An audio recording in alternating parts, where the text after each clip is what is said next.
Selamat datang kembali, Putu Ida di sini, dan kita akan lanjutkan materi ketiga dari sistem operasi, yaitu proses.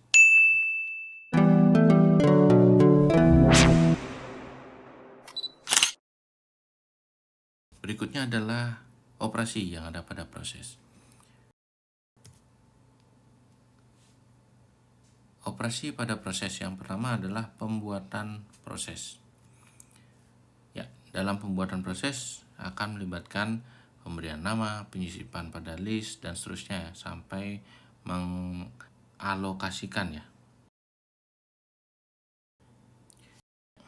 Berikutnya adalah penghentian proses. Nah, dalam penghentian proses ini ada bagaimana sistem proses itu berhenti jika telah menyelesaikan pernyataan atau bagian terakhir dari satu program.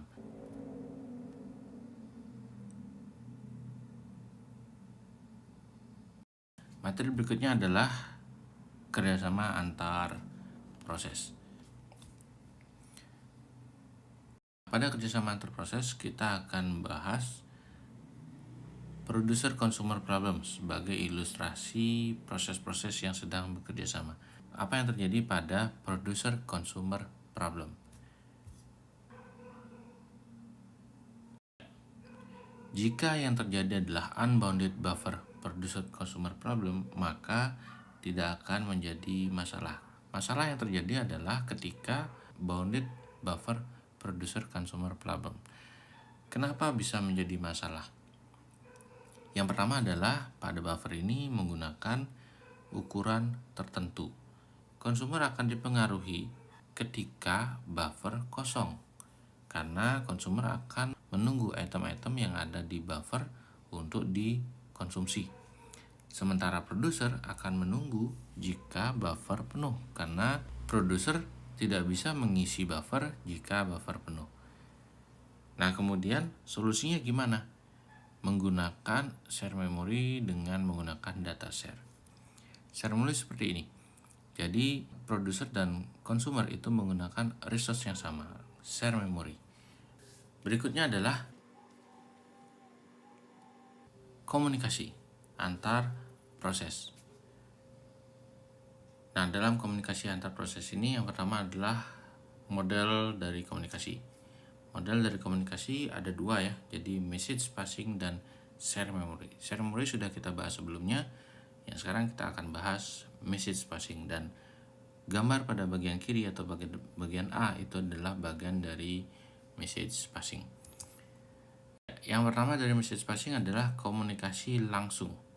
Nah, ini adalah bagian dari komunikasi langsung, di mana nama proses ya. Jadi di situ ada nama proses send, kemudian ada B dan message. B itu adalah tujuannya. Jadi kalau kita melihat send B, message itu artinya mengirim pesan ke B yang pesannya adalah message tersebut.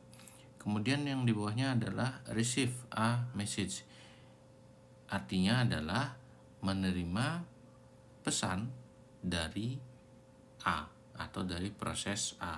Nah, seperti itu kira-kira.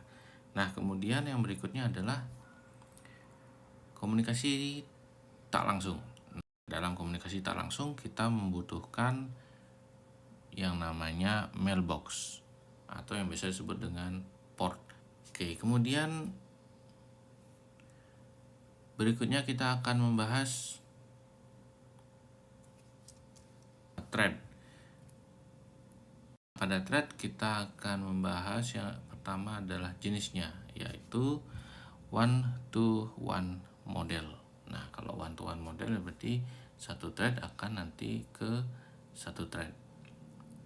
Oke, yang kedua adalah one to many atau many to one.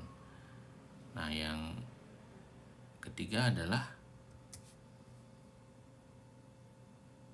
many to many.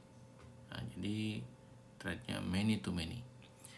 Baik, itu dia materi ketiga, proses dari sistem operasi.